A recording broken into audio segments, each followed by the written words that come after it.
Hello, gringos e gringas! Esse é mais um Pod Gringa, de cara nova com a segunda temporada. E é claro que eu trouxe uma convidada super especial, doutora Renata Castro. Muito, muito, muito obrigada por estar aqui comigo, muito. Eu adorei a intro, que é doutora Renata Castro. Castro! Já sabe que é do Rio de Janeiro. Vem, carioca!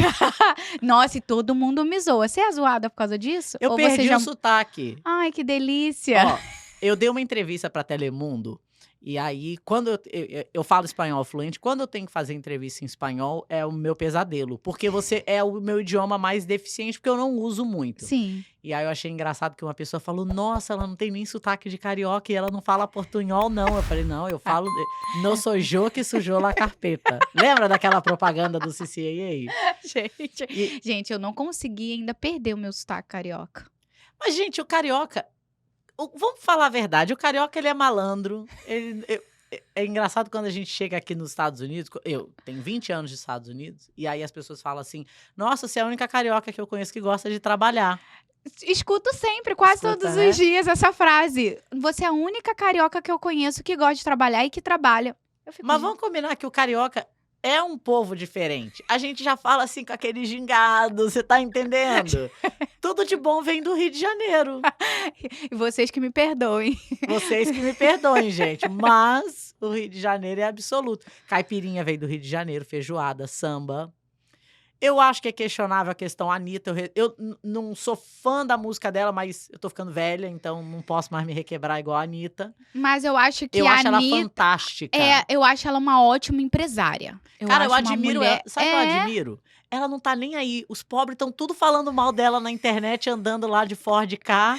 E ela tá lá no jatinho dela, gente. Minha filha, luxando, Absoluta. maravilhosa. Não, e ela não tá nem aí, literalmente. Ela não tá nem aí, mas se eu tivesse... Quando você tá ganhando dinheiro... A pessoa que tá ganhando dinheiro, ela tá numa outra vibe. Ela tá numa outra vibe. Ela fala assim, mortais, pobres, fiquem aí. E não é pobre de dinheiro, é pobre de espírito, né? Isso. E outra coisa também, ela já chegou num patamar que, se a pessoa falar dela, é só engajamento. Olha, eu sempre falei, um dia, há muitos anos atrás, quer dizer, muitos anos, né? Aqui nos Estados Unidos a gente vive um século em um ano. Com certeza. Que a gente se muda 300 vezes, a gente tem que revisitar conceitos de quem a gente é, uma mudança interna. E daí eu falei, cara, cantor não, compositores, escritores, autores, eles são privilegiados porque eles ganham dinheiro da própria desgraça. Pensa o seguinte, Taylor Swift, uma das cantoras mais bem-sucedidas da nossa geração. Todas as vezes que ela termina com alguém, ela vai e faz um hit álbum. É. Eu falei, gente, me larga, me joga numa fossa pra eu ganhar aquele dinheiro, né? E daí eu fiquei pensando nisso, como que você pode usar, e eu acho que essa é como seria o termo? A alquimia, né? Mais perfeita, como você pode usar suas próprias desgraças e não é para dar testemunho, é para entender um ciclo e capitalizar em cima daquilo. E eu acho que hoje eu faço isso. Eu falo, Deus, olha, eu já passei por todos os estágios do imigrante. Então, eu já entendi o recado, já posso representar todos os casos. Não preciso mais sofrer. E realmente faz diferença. Eu acho que faz diferença. Vamos lá. Doutora Renata Castro, eu quero saber sobre a sua infância. Nossa! Da onde você é do Rio de Janeiro? Que carioca Gente, já é, carioca da gema. Na verdade, eu não sou carioca, eu sou fluminense, porque eu sou do Rio de Janeiro. Mas como eu sou flamenguista doente, eu me recuso Eu também. a ser fluminense. Eu sou de uma cidade muito feia chamada São Gonçalo. Se você Ah, odiar não fala alguém, assim. você manda essa pessoa pra São Gonçalo, manda ela pra Rua da Feira. Meus gonçalenses vão me entender. São Gonçalo é um lugar que enfeia mais a cada época. E a minha mãe, que agora finalmente saiu de São Gonçalo, tá em Niterói, fala assim pra mim, minha filha, ela falava, mamãe não entende porque quando você vem pro Brasil você não quer me visitar. Eu falo, mãe, porque é feio. E não é a questão de ser favela, é porque é feio mesmo. Você olha assim, todo mundo é feio, o lugar é feio, a rua é feia, é quente. Eu acho que Eu acho que depois de muito tempo aqui, a gente já muda a cabeça da gente, né? Eu não sei, olha, eu nunca me esqueci de uma pessoa que ligou no meu escritório e falou assim: "Eu não posso ser mandado de volta para o Brasil". Eu falei: "Ah, por que você é perseguida?" Ele falou: "Não, porque eu me identifico com os Estados Unidos". Falei: "Nossa, eu também me identifico com Mônaco, não rola de eu ficar lá".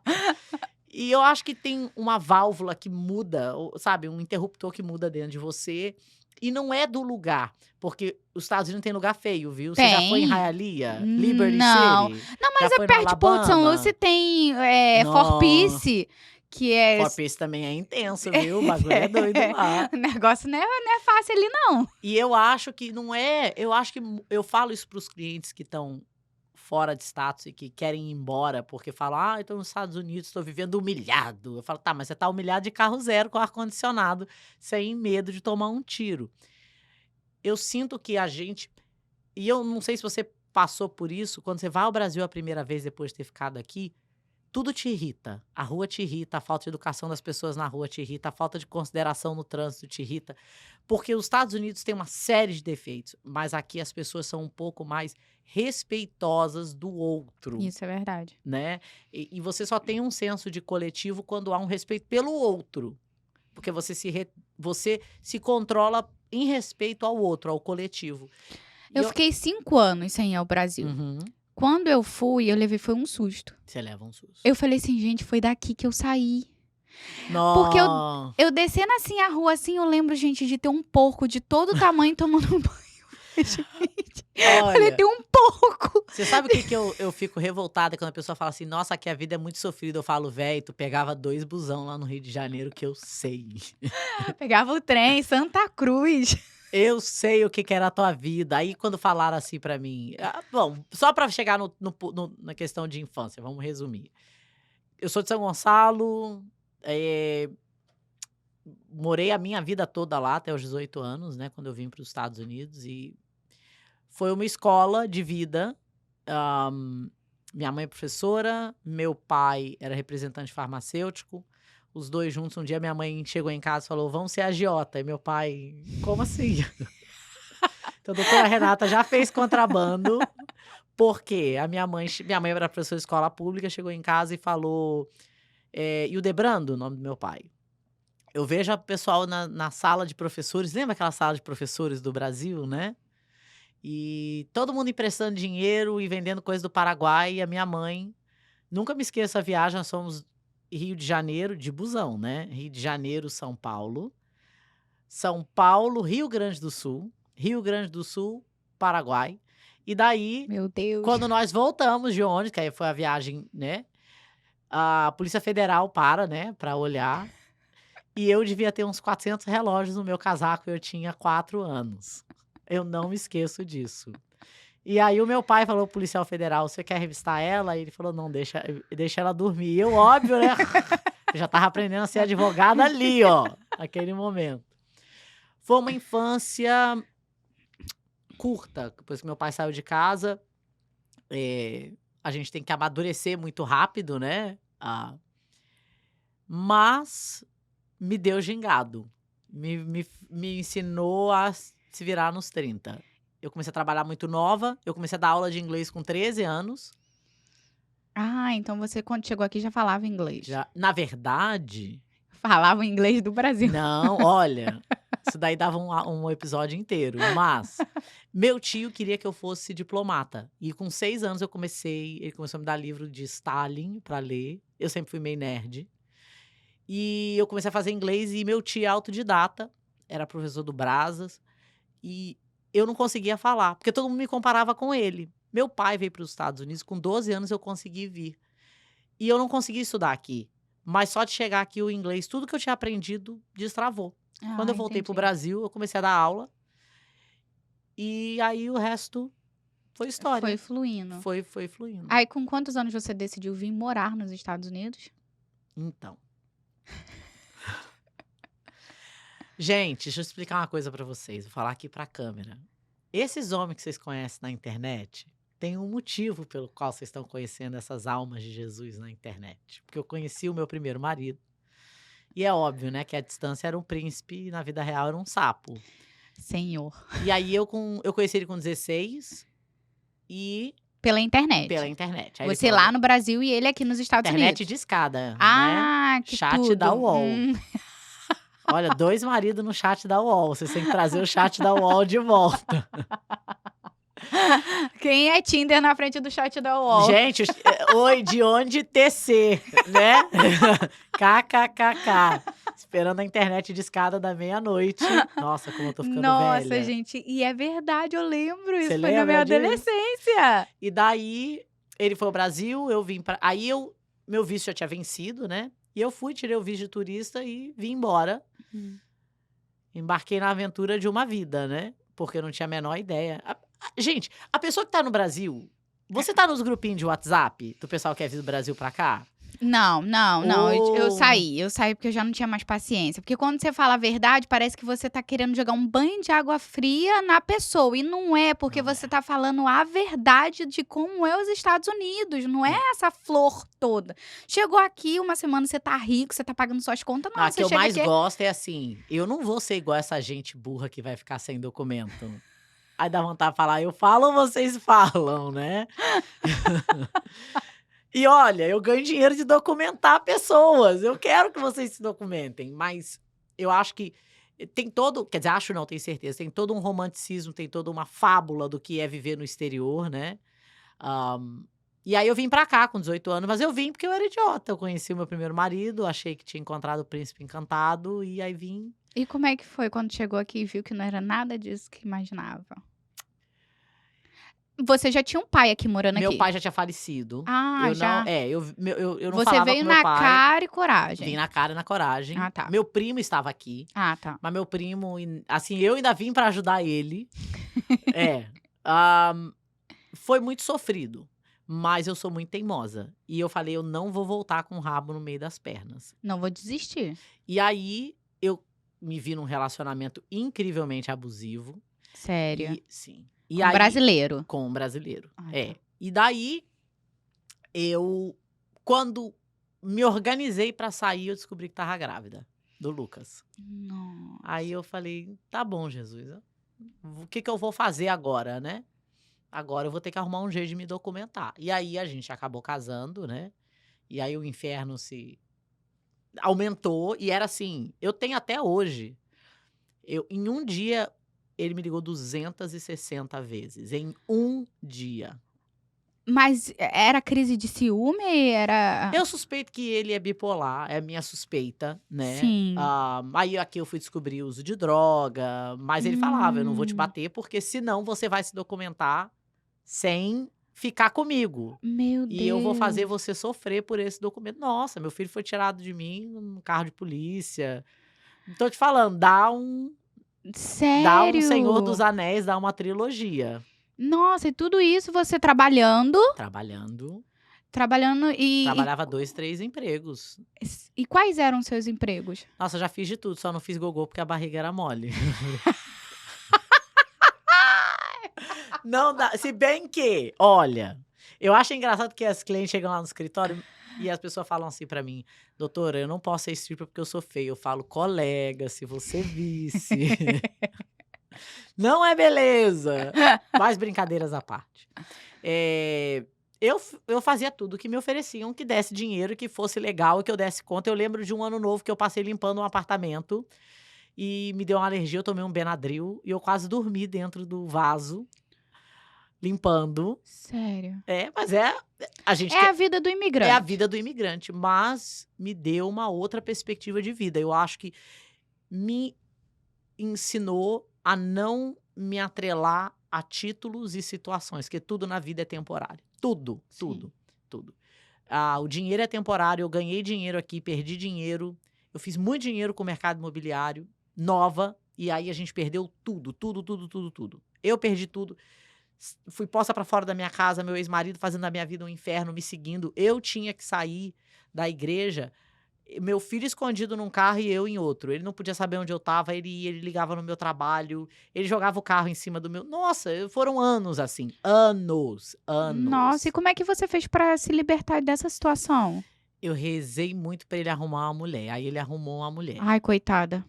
E eu conversei com ela. Meu Deus. Engraçado foi que eu conversei com ela e eu falei pra ela, olha, Olha que interessante. Meu nome é Renata Castro Alves. Esse é meu nome de solteira. E profissionalmente eu uso Renata Castro. O último nome do meu primeiro marido é Castro. Então eu nunca tive o nome dele. Eu só deixei de usar o Alves. Sim. E aí, o meu nome, Renata Castro Alves, né? E ele casou com uma Renata. Oh, meu Deus, ele fugiu. Ele não fugiu, ele Na verdade, ele estava procurando. ele é uma olha, ele é uma pessoa que precisa de ajuda. E ele fez uma série de coisas comigo que são inenarráveis, mas,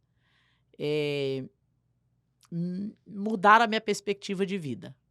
Aquela Renata, que vivia a vida de Rio de Janeiro, sempre trabalhei muito, mas a vida do Rio de Janeiro é a vida diferente da vida Com real, certeza. né. E sofri muito. Muda quem você é. Quando você é vítima de abuso, aquilo muda a sua essência. Você não vê mais o mundo da mesma forma. E você pode escolher ser vítima ou você pode escolher usar aquilo em seu favor. E eu decidi que aquilo ali não ia definir quem eu era. E foi engraçado porque, quer dizer, engraçado, né? Quando, nas idas e vindas, eu com um menino pequeno, sem família, perdi tudo. E uma amiga, a gente morava no mesmo condomínio, uma amiga me deu um livro, O Segredo, e o livro em áudio. E eu comecei a ouvir porque era uma situação enlouquecedora. Eu não queria voltar para casa, mas eu precisava aguentar. Quer dizer, eu achava que precisava aguentar aquilo até o meu processo de green card ser finalizado. E eu não precisava. É, porque você pode pegar através do abuso. Eu ganho hoje dezenas, centenas de casos assim. E é engraçado porque a pessoa fala pra mim sempre a mesma história. Não, ele não é ruim. Ele só precisa de ajuda. Você não é psiquiatra, você não é curandeiro, você não é Padre Quevedo, não é seu trabalho consertar a pessoa. A pessoa tem que querer se consertar. E quando você tá nos Estados Unidos sozinho, sem documento, passando por aquela situação, sem domínio do inglês, eu achava que aquilo era o que restringia a pessoa, não é. É mental. Eu acho que a mulher brasileira é muito condicionada a ser definida por ter um homem. No Brasil, se você não tem um homem, você não presta pra nada. O homem brasileiro não é um homem que respeita relacionamento, porque ele tem uma oferta de mulher muito grande, né? Eu vejo, não é que o americano não trai, mas é que como não existe uma dependência financeira tão grande, né, básica, ele tem mais dificuldade em arrumar peguete na rua. Mas eu acho que a cultura americana também, eles são baseado muito na família, no. Eu não sei se é só isso, eu acho que, por exemplo, uma coisa que eu acho bacana aqui é você ver o cara coroa com a mulher coroa. Você não vê o cara de Sim. 50 com a menina de 20 se ele é ferrado. No Brasil, o cara de 50, careca, barrigudo, ele tem a mulher dele, ele tem a amante, ele tem a peguete, ele tem não sei o que. Aí você fala, como assim? O cara tem o pirulito de ouro? Né? E eu não consigo ainda. Eu tenho as minhas teorias, mas eu acho que o homem. Eu sei que vão me sentar a língua, mas eu acho que o homem brasileiro é muito condicionado, pelo menos da minha geração, a. Ele só é homem se ele pegar até a mosca varejeira. E Sim. isso não é definição de ser homem, né? Sim, isso não é E a masculinidade. mulher, do contrário, é uma cultura de juventude eterna, né? E é uma pressão enorme. A mulher tem 22 anos se ela não é casada, se ela não tem marido, se ela não. Como assim? 22 anos você nem sabe quem você é, né? Eu vi uma vez depois da separação, eu acho melhor você pensar bem, Quem vai te porque querer? você só vai trocar de problema.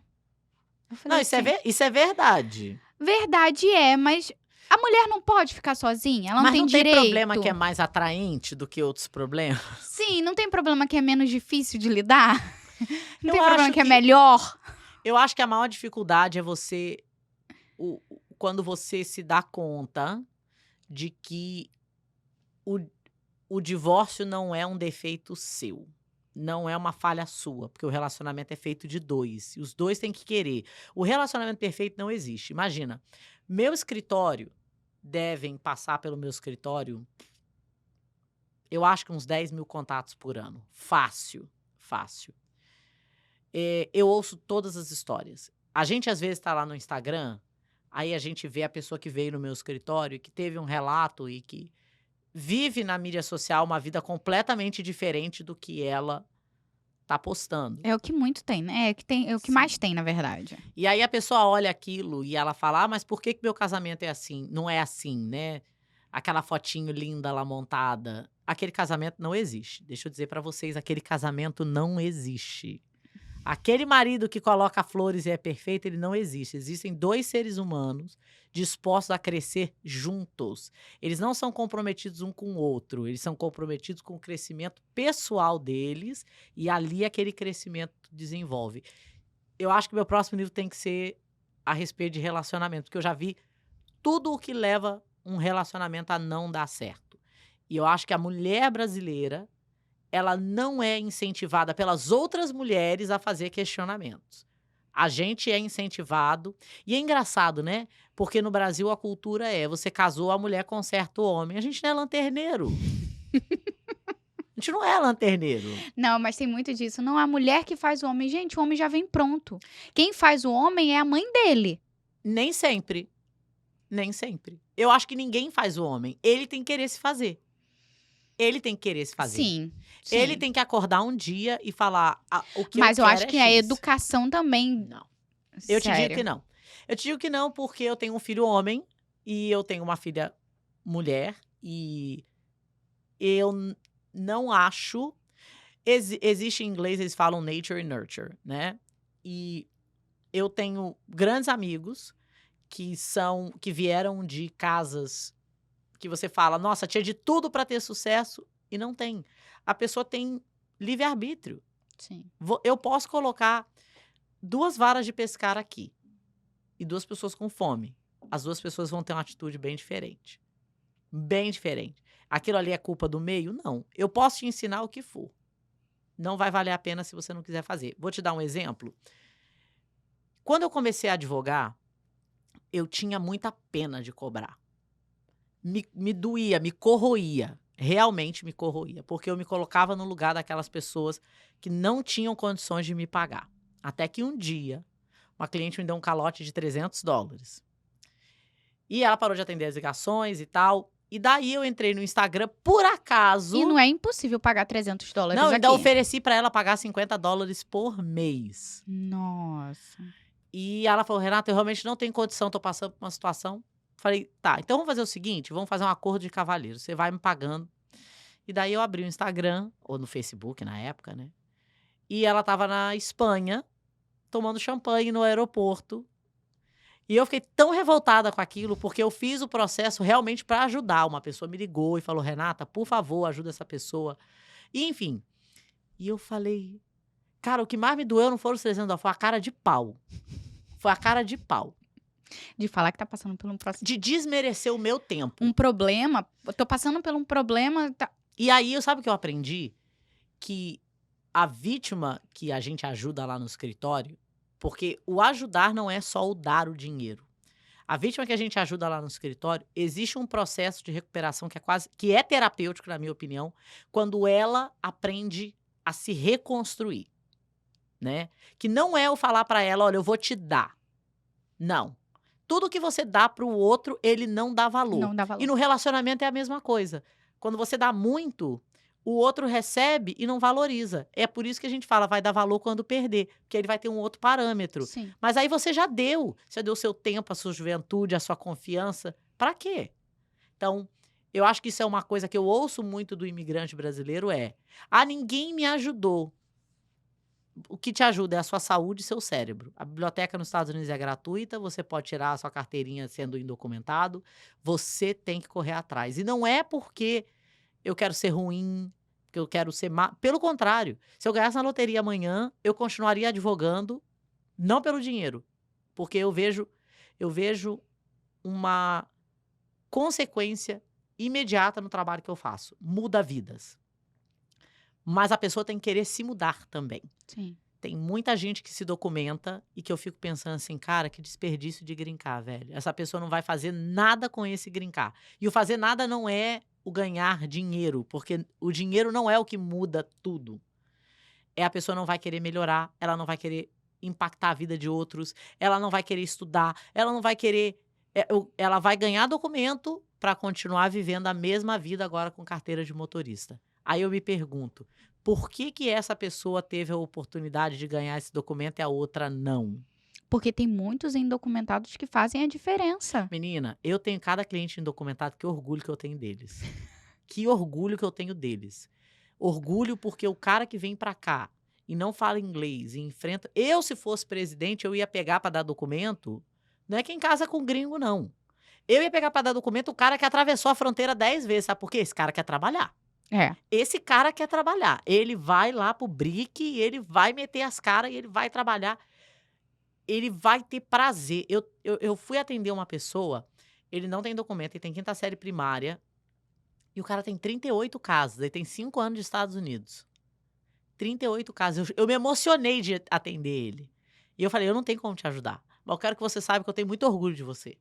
Muito orgulho mesmo. Tem 100 pessoas trabalhando para ele. Nossa. E olha, e ele veio de pobreza, e como ele, vários. Eu acho engraçado quando o pessoal fala pra mim assim: "Ah, você sabe, né, doutor, eu tô aqui limpando casa". Aí eu falo: "Cara, tem gente que nem pra limpar a casa presta". E não tô falando isso de uma maneira degradante, não. É porque o limpar casa, você precisa ter cérebro. Com Porque você certeza. precisa organizar o seu tempo, você precisa ter capricho pelo seu trabalho. Porque se você era porcalhão limpando casa, você vai ser um médico porcalhão, você vai ser uma advogada porcalhona, você vai ser quem você é. Você tem que ter um parâmetro de trabalho de excelência com você. Você é o único cliente contínuo que você tem. Quando você olha no espelho, você tem que se olhar e falar: eu estou satisfeito com a versão de mim que eu apresentei ao mundo hoje. Ou eu posso melhorar. Ou talvez você tenha que melhorar todos os dias. Todo mundo tem que melhorar. Mas não é o documento que vai mudar a sua essência. Se você não gosta de ler, quando você tiver documento, você não vai gostar de ler. Se você não fala inglês, se tiver documento, você não vai querer falar inglês. Você não vai se desafiar. Então, é difícil para mim olhar aquela dinâmica e ver que não é um sistema de justiça. Não é. Eu gostaria de dizer que é, mas não é. Então, o meu trabalho é documentar o máximo de pessoas. E já teve algum caso, assim, que você não conseguiu, que foi negado e te doeu na alma, Sim, assim? Já teve algum? sim, Porque é igual médico, sim. né? O médico tá ali cuidando do paciente, dando. Ó, eu vejo muito isso. O brasileiro fala pra mim assim: "Mas eu quero garantia de que eu vou ganhar você vai ganhar meu caso". Eu falo: "Eu não sou Deus".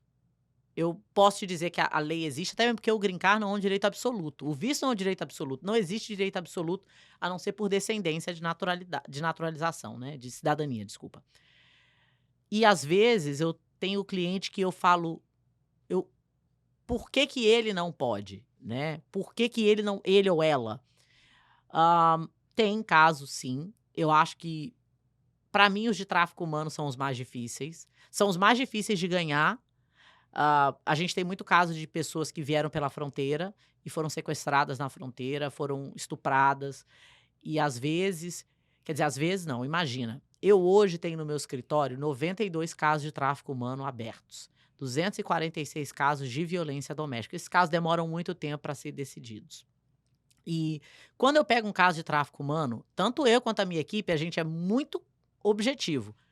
Eu só posso te garantir a qualidade do meu trabalho, eu não posso te garantir a aprovação. Porque o agente vai analisar a totalidade das circunstâncias e vai definir se ele vai aprovar ou não. Aí teve uma menina na Geórgia, que eu ganhei o caso dela, e isso me marcou muito, porque eu tentei de todas as formas fazer com que ela não me contratasse. Não, não gaste seu dinheiro, não faz, não faz, não faz. Ela falou, eu quero fazer. Eu assumo o risco que eu quero fazer. E não tinha risco, o risco era o dinheiro. E aí o caso dela foi aprovado. E eu liguei pra ela, e aí ela falou: "Posso te pedir uma coisa?" Falei: "Claro". Ela falou: "Nunca mais fala pra uma pessoa não fazer um caso. Porque Nossa. você falou pra mim, você e eu, que a única opção que ela tinha de se documentar era se fosse vítima de um crime, o processo de tráfico humano, nem casamento resolvia a situação dela. E eu tinha que tomar aquela decisão, né, e imagina se eu tivesse não feito o meu caso, né, se eu não tivesse feito. Sim. Eu hoje não ia estar vivendo isso". E é verdade, mas o problema é que o cara que é negado, ele não quer ouvir isso, entendeu? Com Mas certeza. aquela uma vida, aquela história, aquela família, eu não mudei ela, eu Mudou a mudei o história. núcleo dela. E ela falou: "Eu quase desisti pelo que você me falou". E ela me deu uma grande lição. O advogado que não está perdendo o caso, ele não está se desafiando. Esse é que é o problema.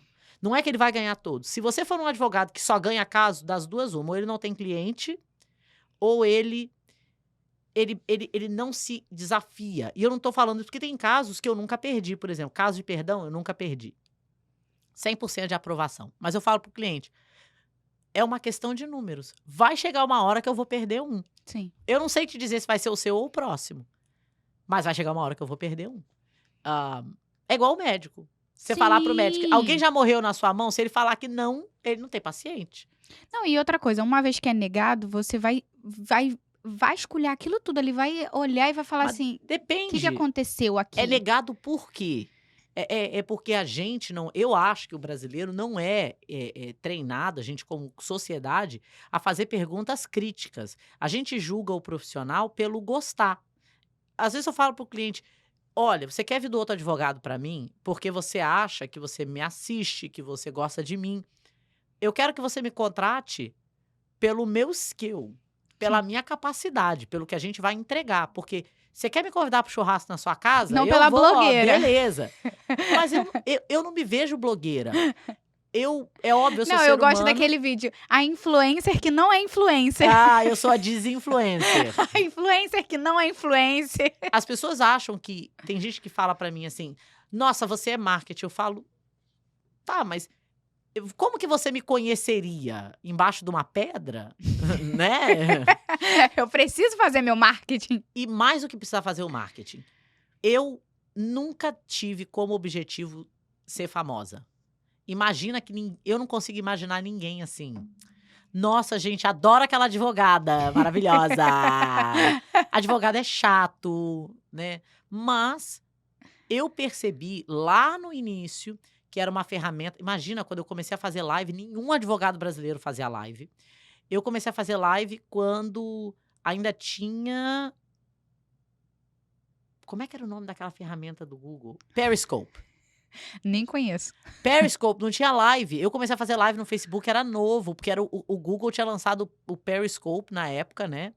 E foi algo assim, um dia eu estava no meu escritório e o Trump tinha se candidatado, eu tinha acabado de abrir meu escritório, Trump tinha se candidatado e todo mundo falando, não, ele vai ajudar, e não sei o que, não sei o que lá. Eu falei, essa gente tá louca, eu tenho que falar alguma coisa. E aí, em bom carioquês, bom gonçalense, eu fui e comecei a fazer as lives. E eu fui muito apedrejada. Eu estava num evento de uma igreja brasileira, né? E o então pastor falou na época que ele queria falar publicamente.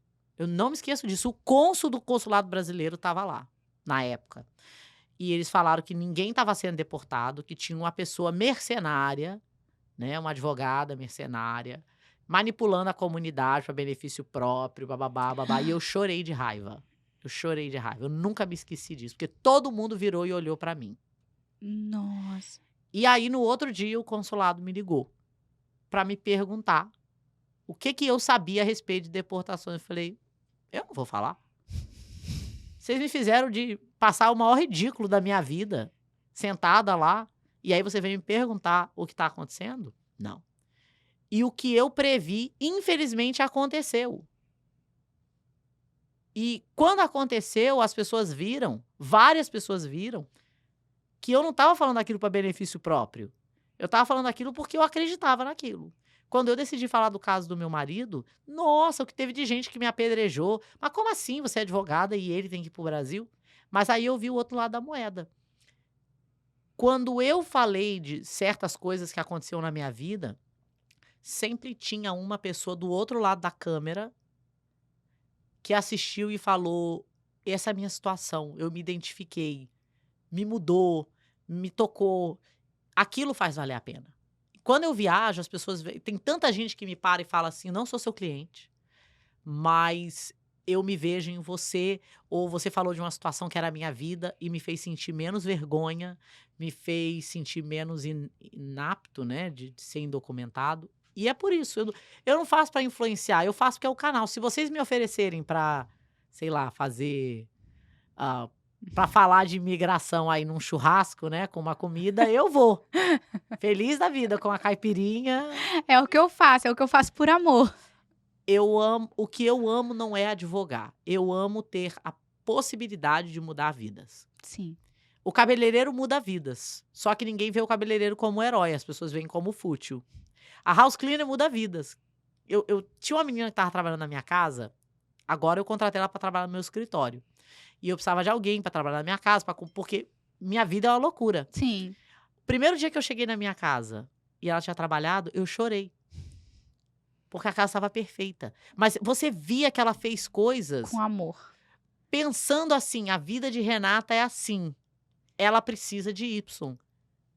E ela agora está trabalhando no meu escritório. Eu falei: você é mais do que isso aqui. Sim. Vamos arrumar um jeito de você trabalhar pro meu escritório.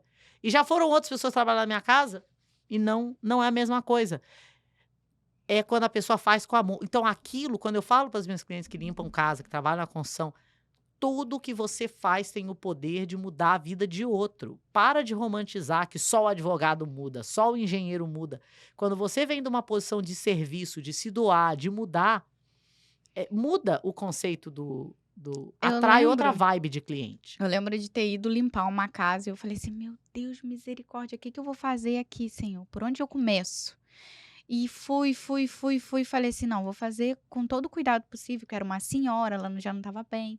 No outro dia, a filha dela foi visitar ela. Eu recebi um texto desse tamanho, assim, falando que ela nunca tinha visto aquilo dali, aquele cuidado, aquela atenção com os mínimos detalhes, com tudo. Até o fato de passar o pano bem seco, porque a mãe dela Pra poderia não escorrer. escorregar. Então, assim, tudo que você faz com amor, com dedicação, que você se prontificar a fazer e fazer com amor, você tem um retorno. Olha, eu acho que eu tenho que falar essa pra câmera. Eu acho um absurdo quando a pessoa entra na sua casa, porque a sua casa é o seu maior bem, né? E você confia naquela pessoa e a pessoa tá lá trazendo uma vibe ruim, com inveja das suas coisas, falando mal de estar limpando o vaso. Ninguém acorda e fala: uau, tô num vaso cleaning mood. E deixa eu te dizer, ninguém acorda falando: eu tô pronta para ir pro escritório para ouvir reclamação de 200 pessoas, problema, porque o advogado ouve problema. Vocês só veem a parte bonita. A parte feia a gente não mostra. Juiz que grita com a gente, papel que se perde, imigração que tá atrasada, você com fome, dormindo no chão de aeroporto. Toda profissão tem o seu vaso a ser limpado. Toda ela. Não existe. Nem Kim Kardashian vive uma vida de glamour. Porque ninguém vê quando Kim Kardashian malha 2 vezes ao dia e tem que deixar de comer as coisas gostosas que ela quer. Ou quando ela tem que ficar ouvindo milhares de pessoas xingando ela e julgando ela sem conhecer ela. Se você muda o seu parâmetro e você fala: cara, quando eu estava no Brasil e o meu sonho era estar aqui limpando esse vaso, porque era o seu sonho em um momento, Sim. as coisas mudam. E eu vejo isso, quando o imigrante vem para os Estados Unidos, a maior lição para ele é: se despe de tudo que é preconceito que você tem a respeito de vida. Porque senão não vem. Não vem nem com documento, nem sem. Porque eu tenho cliente que vem com documento e não dá certo aqui. Eu já tive gente que veio para os Estados Unidos e falou: ah, não, no Brasil eu tinha 4 empregadas e aqui eu não tenho condições de ter 4 empregadas. Aí eu fiquei pensando, Pra que 4 empregadas aqui? eu respeito. A pessoa tem que ser feliz. Mas na boa, as opções que você passa a ter aqui, e não é dinheiro, é de possibilidades, né? É a experiência em si.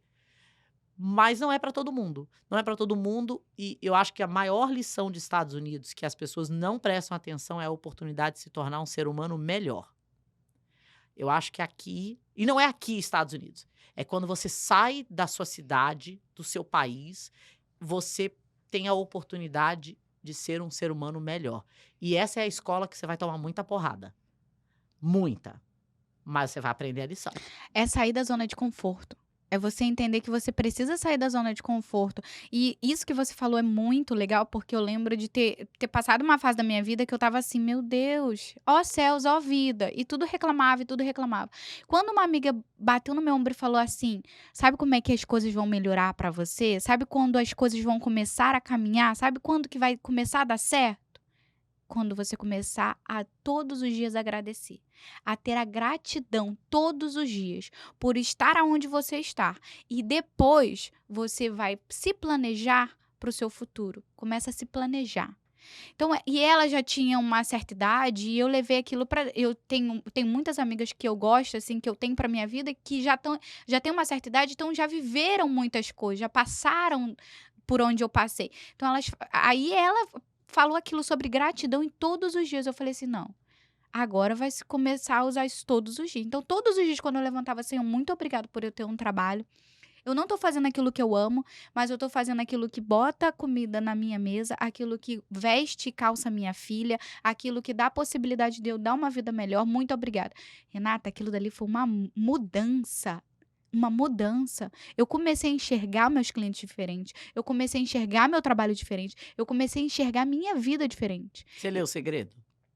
Não, não li. Ah, então você vai me dar seu endereço que eu vou te mandar uma caixa de livro.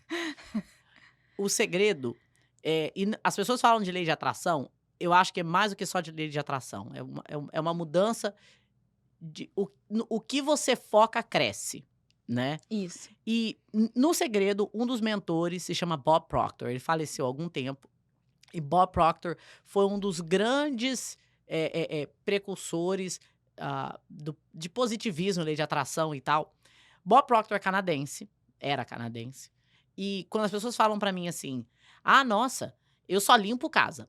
Então eu conto a história de Bob Proctor. Bob Proctor, ele escreveu You Were Born Rich, é um dos palestrantes que mais ganhou dinheiro palestrando, tá? Sabe como que ele descobriu os conceitos que ele palestrava? Ele só tinha a 5ª série primária no Canadá, ele cresceu durante a Segunda Guerra, e ele um dia desmaiou no trabalho. Desmaiou porque estava exausto. Gringo, hein? Gringo e documentado, já pra deixar bem claro. No Canadá, país de primeiro mundo. E ele se deu conta que para ele sair da condição que ele estava, que ele precisava se profissionalizar. E ele deixou de tratar o negócio dele como um emprego e passou a tratar como um negócio. Colocou um terno, parou de botar a mão na limpeza, não porque ele se sentia superior, porque ele fazia também, mas ele começou a se profissionalizar. Isso não tinha internet, não tinha acesso à informação, não tinha facilidade, não tinha WhatsApp, não tinha nada do que a gente tem hoje. E ele fala, o homem que eu sou, que eu era, se formou ali. As lições estavam ali. As lições... Eu conheço advogado que ganha menos do que os meus clientes que são house cleaner.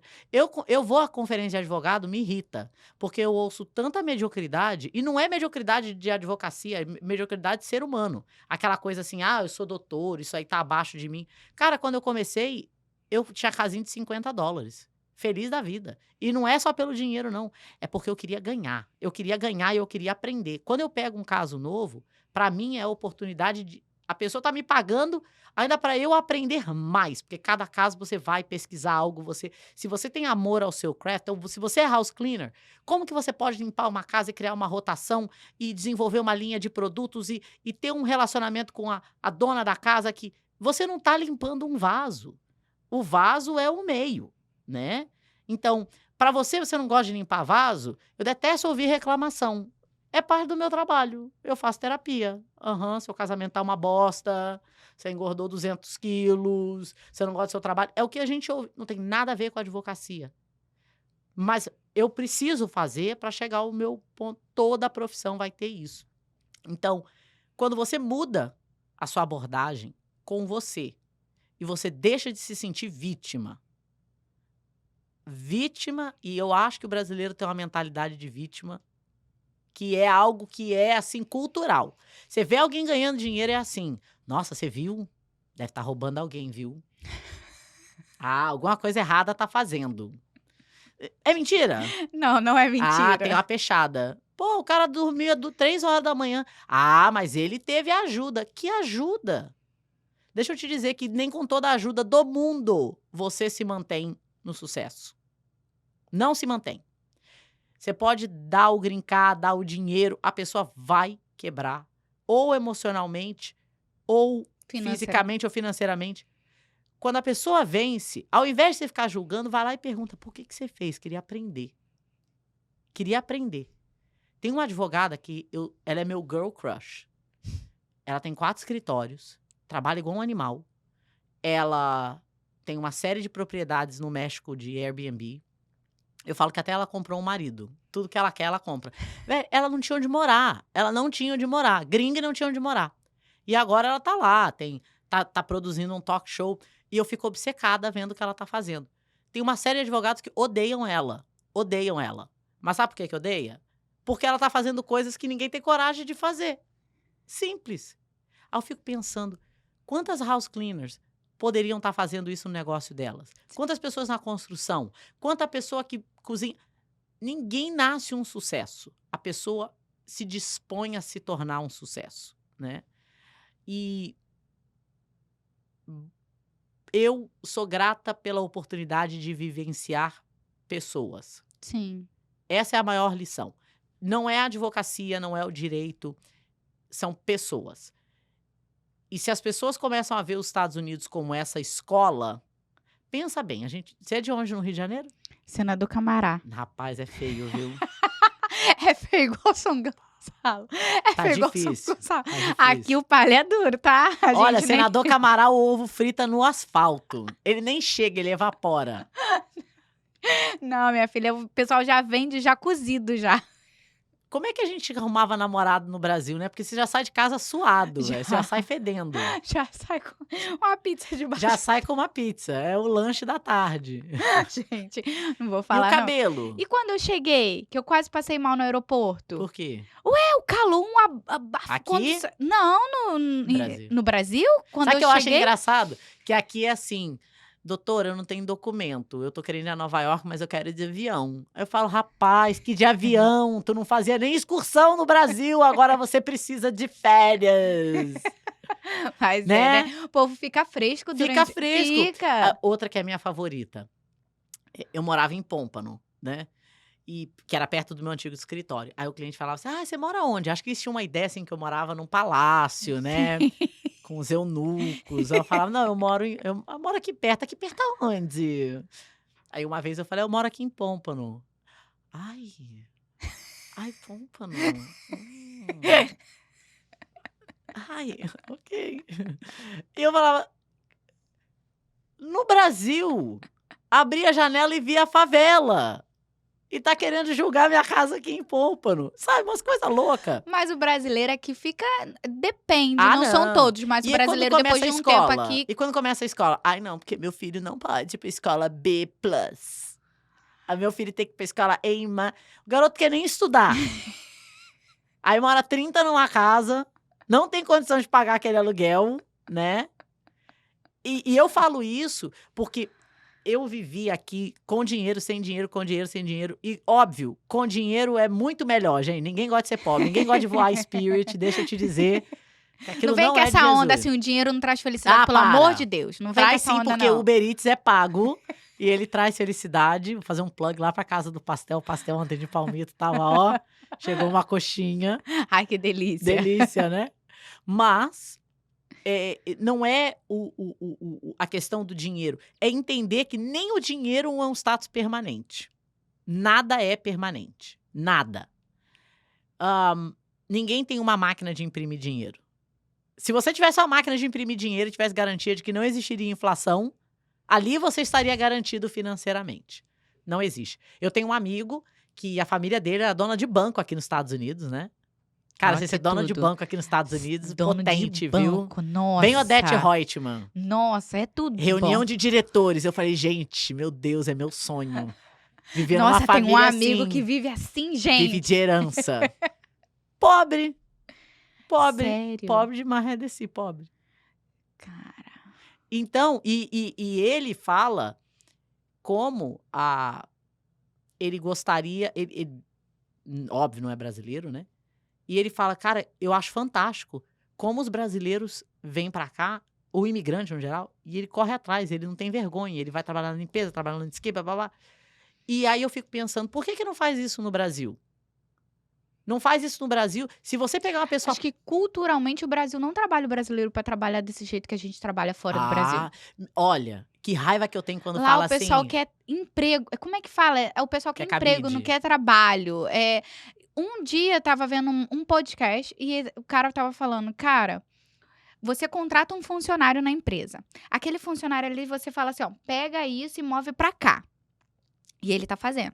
Agora, se você pega e fala assim, ó, você pode mover pra cá? Ah, eu não sou pago pra isso. Então, Ah, isso daí eu já eu não acho faço. que é o esperar alguém te resgatar. O brasileiro, e não é falando mal ou bem de nenhuma religião, mas em países com uma doutrina, você vê que os Estados Unidos ele é mais fundado no cristianismo, mas mais protestantista, né? É o fazer, é o, né? Sim. Que é o que agora a Igreja Católica está absorvendo. Mas o brasileiro foi criado, a gente foi colonizado, né? Numa cultura católica. E na cultura católica você sofre agora para ganhar o reino do céu, você vai ser resgatado. Nada do que você faça era assim, tá mudando muito. E isso ficou no brasileiro, né? Do vou ser resgatado. Ninguém vai te resgatar, fofa. Ninguém. Não tem abóbora. Então, eu falo isso porque eu vejo no Brasil a pessoa vivendo em condição extrema de pobreza e no Brasil é muito difícil. Aqui, você quer começar um negócio, você vai ali, você registra a sua empresa, Sim. você compra o seu aspirador usado lá no Facebook Marketplace e você se vira. Sim. No Brasil é mais difícil, até para comprar um laptop no Brasil é difícil, Sim. né? Mas, se você tem R$0 e você começar a trabalhar de diarista em 5 casas e você tiver R$500, não é melhor do que ter os R$0? E ali você pensar como que eu posso sistematizar isso. Mas você vê, aqui, minha mãe era professora de escola pública. Eu sempre amei ler. Eu leio 5, 6 livros por mês. Eu vou na biblioteca, pego os livros que eu quero, não pago. Em português, que seja. Os livros que eu usei para estudar para entrar na faculdade de Direito, eu peguei na biblioteca. No Brasil, a biblioteca não é acessível. O livro não é acessível. O conhecimento não é acessível, né? E isso muda. Então, aqui, você não vence, não é porque você não tem documento, não é porque você não fala... você não fala inglês, você não quer. Vamos começar aí. Ninguém tem um cérebro incompetente para aprender. Você fala português, você vai aprender a falar inglês. Sim. É o que eu falo, nem que fale errado, mas fala. Com mas falar o tempo português vai... errado. Como é que a pessoa quer falar inglês certo se ela fala português errado? Com o tempo você vai Me explica virar essa uma matemática. prática e vai começar a falar Me certo. explica essa equação. Você fala problema. A minha favorita é quando a pessoa fala assim, eu não falar mais bem português. Porque eu já moro aqui muito tempo. Que cansaço, gente. Eu fico cansada também. Nossa, eu esqueci como é que se fala tal. Não, eu Mas esqueço as palavras. A minha Não, mas gramática aí em português. a pessoa acabou de falar. Você acabou de falar, você quer que eu te lembre? Que você acabou? É a cultura do endeusar o gringo, né? Eu já devo ter contado essa história 300 vezes, mas a minha história favorita do gringo eu tava numa festa e uma pessoa caiu na piscina.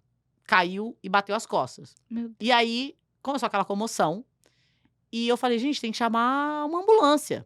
Aí a moça que tava do meu lado falou assim, não precisa, a gente chamou o vizinho. Eu falei, ele é médico? Ela falou, não, ele é americano. Eu falei, uau, ele é um MacGyver. Ele é um MacGyver. Porque ele ser americano fez dele ter um conhecimento. Eu vejo no meu escritório, Lívia, é assim, por que você não contratou um advogado para fazer seu caso? Ah, porque meu marido é americano.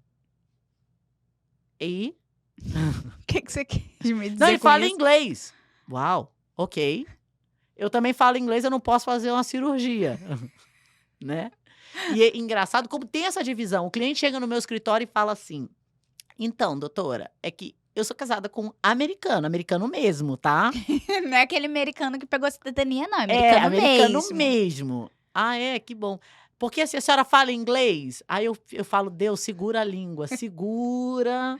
Porque a vantagem é falar, não, eu fiz a faculdade em aramaico. Porque aí fala assim, mas você fala inglês? Claro que eu falo inglês. Eu fiz 3 faculdades aqui, você não pesquisou o profissional que você está contratando? Pelo amor de Deus. E aí eu falo, não, eu falo inglês sim. Mas a senhora fala assim mesmo, né? Eu falo, não, eu falo inglês mesmo. Eu também sou americana. Aí ela fala, não, é que meu marido é americano mesmo. Ela fala, não, mas eu também, de passaporte e tudo. Aí a pessoa fala, não, mas ele é americano, nascido aqui. Ela fala, isso aí eu não sou, não. Isso aí eu realmente, Isso daí eu passo. nessa competição genética. Mas pensa bem, a pessoa mais incapacitada para te dar aconselhamento imigratório é o americano, ele não precisa de documento. Ele já nasceu o documento. Hello! Né? Gente, mas como é que pode, né? E o povo vai. Não, eu vou fazer meu processo sozinha, porque meu marido e ele vai ler o. Olha, eu quando fiz meu processo, fiz sozinha, sabe? Porque eu não tinha dinheiro, eu era pobre, não tinha acesso à informação. E deu certo por Um milagre. um milagre. Tem gente que faz processo sozinho, tem gente que vai no meu escritório, eu falo, na boa, não me contrata. Vai, faz sozinho. Eu não posso te aconselhar, faz sozinho. Eu prefiro que a pessoa faça sozinha do que ela contrate uma profissional não licenciada. Por quê? Imigração não é preencher formulário. Eu não estudei 9 anos e perdi 70% do cabelo da minha cabeça para preencher formulário. Preencher formulário não é a lei. É tudo que vai ao redor do processo. É a preparação, é a documentação a ser incluída, as respostas, e enfim. Você contrata um profissional pela estratégia. Eu já devo ter ido. Eu acho que eu já fui a mais de 1000 entrevistas de imigração. Eu tenho agente que já me conhece pelo nome. Ele fala, eu vi que você estava num lugar tal. Por quê? Ele vai aprovar o caso porque eu sou advogada? Não. O agente da imigração não tem conchavo, não tem peixada. Ele não vai colocar o emprego dele em risco por causa de R$1.000 ou $1.000, né? Mas ele sabe que quando eu chego, eu tô levando um processo que eu tenho conhecimento de caso, entendeu? Eu acho que existe esse respeito. E outra coisa, eu acho que o agente, ele se refrain, né? Ele se controla mais. Porque uma vez, você falou de carioca, uma vez eu tava numa entrevista e a agente começou a falar besteira. Sério. E aí ela mandou a minha tradutora sair, trouxe uma tradutora, uma agente da imigração brasileira para fazer a tradução. E a menina começou a traduzir errado. E eu falei, não, ela tá traduzindo errado e é relevante pro caso. Aí ela virou pra mim e olhou pra mim e falou assim, you be... E ela ia mandar you be quiet. Falei, what you gonna do? You be what? Falei, e a favela desceu. A favela desceu. Por um momento eu esqueci onde eu tava. Falei, you be what? Tell me. Olha... O cliente me olhou branco. No final ele falou, Renata, achei que você ia voar no pescoço dela. Falei, olha, eu esqueci onde eu tava mesmo, porque eu fiquei tão revoltada com ela. O caso foi aprovado. Como eu não sei. Não, foi aprovado que foi igual uma vez eu ganhei um caso de um lutador do UFC. E aí a gente perguntou pra ele assim, você tá vindo pros Estados Unidos assim pra usar food stamps? Falei, você tá de sacanagem com a minha cara, né? Você está de sacanagem com a minha cara. Chama teu supervisor agora. Eu não vou tolerar essa linha de questionamento. E não é que ela não poderia... Foi a forma como ela perguntou, entendeu? Então, às vezes, a favela sai. Desce. Ou desce. Volta. Eu Desce. lembro minhas origens rapidinho. Ou sandália voa. 2 minutos.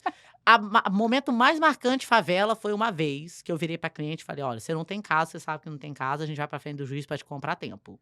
O juiz vai me dar uma comida de glúteos e a advogada do governo vai me dar uma comida de glúteos, você fica na tua. Segura a tua onda. Mas o cliente, você não sabe como ele vai se comportar. Porque eu tô acostumada àquilo, ele não tá. E daí tá. E aí a advogada do governo falou assim, por que esse caso tem que acabar em 30 dias? E eu precisava de mais tempo para me preparar, e eu realmente precisava.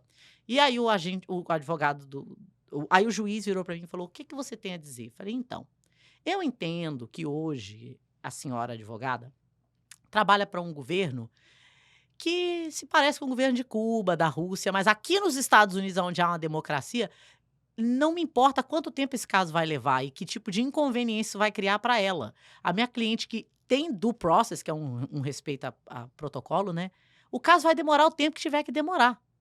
E eu vou, minha cliente precisa, she has a right to it.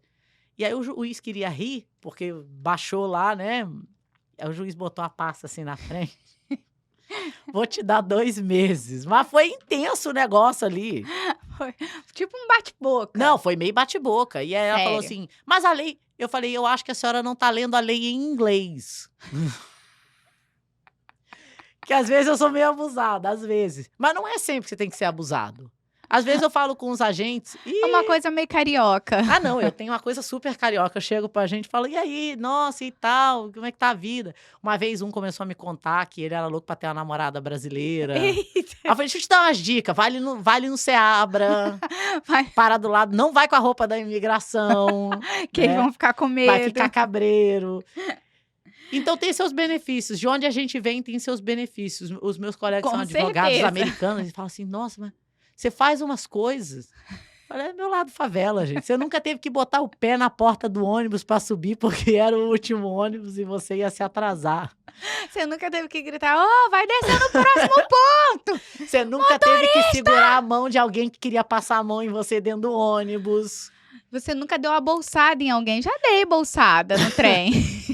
Você sai daqui. Você nunca deu balão. Você nunca passou por debaixo da roleta. Ou debaixo da roleta, e eu fiz pior. Eu ganhei uma bolsa pra estar no colégio particular e a minha mãe falou pra mim, eu trabalhava, ganhava pouco e eu tinha que pagar metade da escola. Tava no 2º grau. Minha mãe falou, olha, não vai ter dinheiro pra pagar a passagem. Eu falei, pô, como é que eu vou fazer?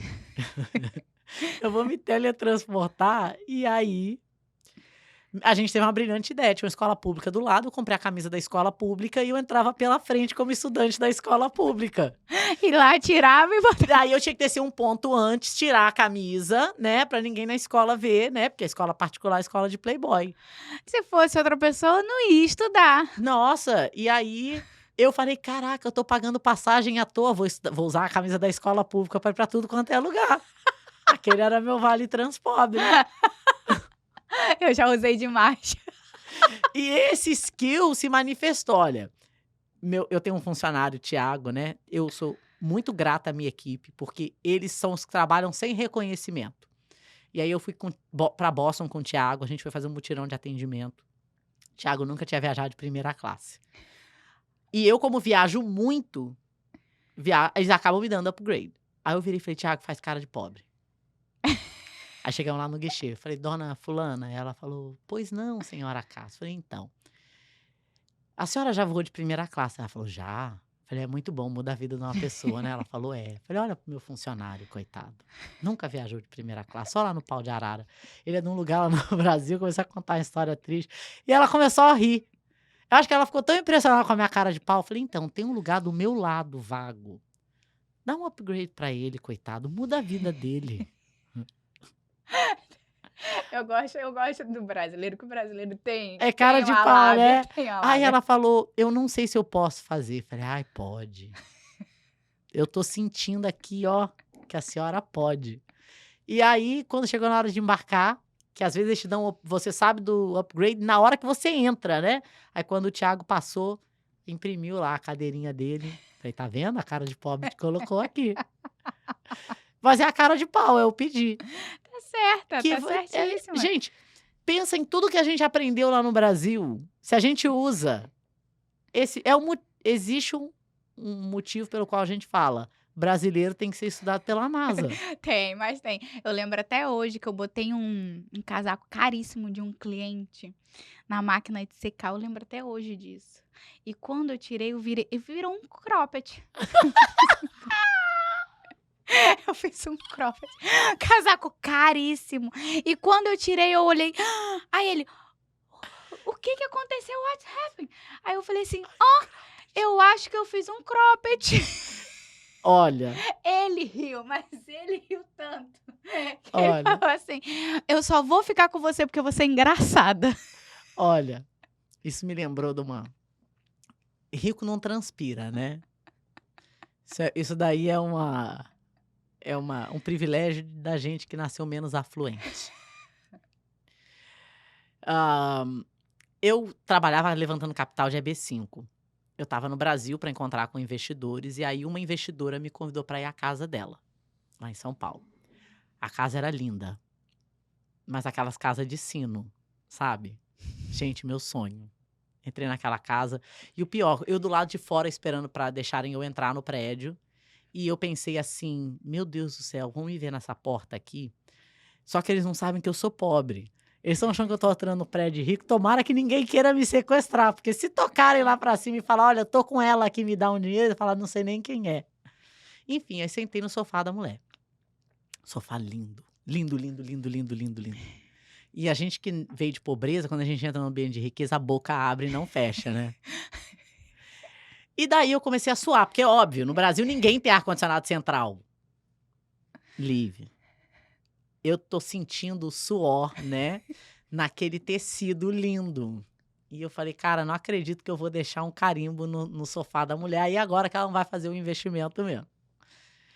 E daí eu falei, nossa, que sofá. Eu falei, sua casa é de muito bom gosto, né? Seu sofá é lindo e tal.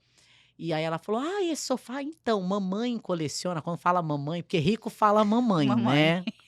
Bem Jared, do Whindersson Nunes, né? Jared. Aí ela falou, mamãe é colecionadora de móveis, esse aí veio da França, é uma relíquia. Aí eu fui escorregando pra beirada, que era pra onde a saia não ia estar suando. Vou sair mais um pouquinho. Aí ela falou assim, você tá bem? Eu falei, eu tô com um problema no nervo ciático, eu tenho que sentar diferente. Só o Rio de Janeiro te prepara pra essas situações. É o jogo de Mas cintura. é desse jeito, né? é desse jeito. Jogo de cintura. Gente, nessa segunda temporada eu preparei algo novo. Vocês vão participar comigo do bate-papo. Como? Vocês vão mandar perguntas para os convidados e eu vou ler aqui. Vou falar seu nome e a cidade, se você permitir. Então, a primeira pergunta, vou falar agora com a doutora Renata. Drica Alves, lá do Rio de Janeiro. Como é a vida de advogada fora do Brasil? Estou quase me formando. Intensa. Tu vai ralar mais do que sovaco de aleijado. Não, e ela tá quase se formando no Brasil, ainda é pior. Eu nunca sonhei ser advogada no Brasil, então eu acho que advogar nos Estados Unidos é diferente, é muito mais comercial, é muito mais ágil. Tem que gostar da profissão. Sim. Agora eu vou ler as outras perguntas. Vamos lá, aqui. Não sei onde arruma marido americano. Não sei onde arruma empregador americano. Não tem árvore de dinheiro no quintal e venha pronto para trabalhar. Diogo, de Massachusetts. Olá, doutora. Como você decidiu que se tornaria advogada imigratória nos Estados Unidos? Eu acho que foi meu segundo marido que, quando eu conheci ele, não tinha documento. Ele me incentivou a fazer a faculdade de Direito para já matar 2 coelhos em um, que o caso dele é difícil pra caramba. Eu não decidi, a vida me jogou nessa. Eu ia Sério? fazer psicologia industrial. E aí um colega de faculdade, eu ia fazer um mestrado em psicologia industrial, um colega de faculdade virou pra mim e ele ia fazer direito, ele me pediu uma carta de recomendação e eu falei, claro, eu faço, eu tinha um bom emprego na época e foi muito engraçado. Ele falou, você devia fazer. Eu falei, você tá louco, sou mãe solteira, não tenho dinheiro não, bababá. Botei um monte de obstáculo. Aí o Wesley virou pra mim e falou assim, se ele consegue, por que você não consegue? E falou as palavras mágicas, aí desafiou. Com desafio não dá. É. Boa noite, meninas. Doutora Renata, qual os 3 pilares no qual você se dedicou para escrever seu livro? Maria de Goiânia. Nossa. Eu escrevi meu livro, eu estava na Geórgia. Meu livro vai ser publicado agora em português. Em inglês é 99 Questions to Ask Before Starting a Business in the US. É um palavrão. 99 perguntas a se fazer antes de começar um negócio nos Estados Unidos. Eu estava na Geórgia, minto, eu estava em North Carolina com um amigo. Eu estava vendo imóveis de investimento na região. Eu tenho um Airbnb lá, lindo, com meu campo de blueberries lá atrás. Você vê, Ai, lá no que Brasil tudo. pegava goiaba, né? Aqui tem blueberries. Ai, que delícia. E aí, eu estava lá vendo imóveis e a gente estava num bar, num hotel maravilhoso, se chama Old Edwards Inn, que aquilo ali, pra mim, é a epítome da riqueza, que o bar é dentro de uma biblioteca. Muito chique. Você fica um bêbado culto, né? E aí tinha um livro do meu lado chamado 103 Perguntas a se Fazer Antes de Ficar Noivo.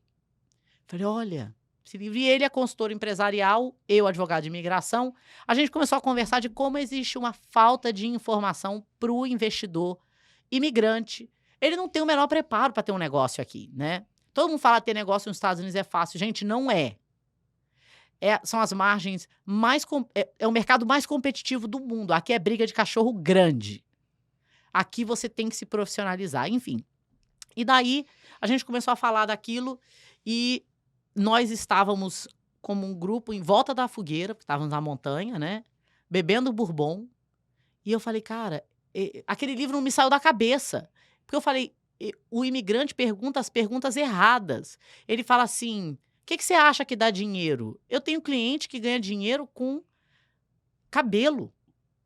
Vende cabelo humano, cabelo transportado de carro forte. Eu tenho cliente que é Sério? multimilionário com limpeza de casa. Agora, eu tenho centenas de clientes que não saem do lugar. Então, a pergunta não é o que dá dinheiro. A pergunta é como usar o seu conhecimento, né, para você se desenvolver. Enfim. E aí o livro nasceu. Então, foi Bourbon, Fogueira, o livro do Old Edward Zinn, e foi isso. Vamos lá. Doutora Renata, como foi sua ida para os Estados Unidos e qual é o seu conselho para quem deseja imigrar na América? Minha vinda foi traumática, destrambelhada, inconsequente, porque eu tinha 18 anos, 18 para 19 na época. Meu conselho é: esteja preparado, não seja... Ok. Os conselhos mais valiosos que você vai receber são negativos. Não quer dizer que eles são um obstáculo permanente. Busque maneiras de circundar esse obstáculo. Junte dinheiro, aprenda inglês, seja autossuficiente e aproveite a jornada. Outro lá. Alice, de Minas Gerais. Você pensa em algum dia voltar a morar no Brasil? Mas nem... Não. E com essa pergunta que eu vou te agradecer, doutora Renata. Como é que pergunta é essa? Eu queria perguntar para saber essa resposta. Pô! Então eu quero te agradecer por ser minha convidada o primeiro episódio da segunda temporada. Muito Adorei estar aqui, obrigada. Lívia. Muito obrigada. Quero te agradecer por você ser a pessoa que você é. Eu lembro que um dia eu estava assistindo no Facebook. Não era live, era um vídeo que você estava fazendo. E foi assim que eu cheguei aqui, eu falei assim, nossa, meu sonho de consumo era ter essa advogada. E como a roda gigante, ela gira, hoje em dia ela tá aqui batendo papo comigo. Não foi a minha advogada, mas quem dera eu se eu pudesse ter... Sabe o que eu falo pros clientes? Tomara que você não precise de mim. O cliente olha assim e fala: se você precisa de um advogado, tem algo dando errado. Tomara que você não precise de mim. Mas fantástico ter essa sororidade aqui de mulheres, de imigrantes, de compartilhar informação. Eu espero que essa 1 hora que a gente começou a falar aqui, e é tanta coisa para falar, Sim. né? Eu espero que quem ouviu possa ter entretido, possa ter informado, e eu espero que você tenha muito sucesso aqui compartilhando a sua história, a sua jornada. E, pelo amor de Deus, não pergunta pros convidados se eles voltam pro Brasil, não. Isso é até sacanagem. Alice, na Você próxima pergunta do Faustão, velho. Na próxima você elabora outra pergunta, por favor, Alice. Qual o seu próximo projeto profissional, né? Uma coisa, uma vibe mais light. Obrigada, Alice. Gente, é assim, nessa vibe descontraída que eu termino. E quero, antes de terminar, me dá um... Vamos lá. castrolegalgroup.com, no YouTube Conexão Imigração USA, no Instagram ADV Brasileira USA, Immigrate to the USA, sinal de fumaça, código Morse. Entre em contato com a gente, o telefone do escritório é 954-204-0393, e eu espero que você entre em contato comigo, não só para eu representar você, mas para eu poder fazer parte da sua jornada de sucesso nos Estados Unidos. E antes de terminar, tem alguma frase que você gostaria de deixar pro pessoal de casa? Nossa. Alguma dica imigratória? Eu vou dar uma dica e uma frase, né? Acho que a dica é, gente, casa com rico, porque casar com pobre dá o mesmo trabalho que casar com um rico. Se puder ser um rico documentado... Melhor ainda. Beleza, não põe mesa. Mas eu acho que... Eu adoro uma escritora americana chamada Maya Angelou. Ela é uma poetisa, né? E uma das frases que ela falava, que me impactaram muito, é When you know better, you do better. Quando você sabe algo, você sabe fazer melhor, faça melhor. A pessoa de ontem cometeu erros, tomou decisões. Você não é o ontem. O ontem acabou. When you know better, you do better. E com essa frase que a gente termina, e esse é mais um Pod Gringa. Muito obrigada. Quem gostou, curte e compartilha. Muito obrigada. Até a próxima.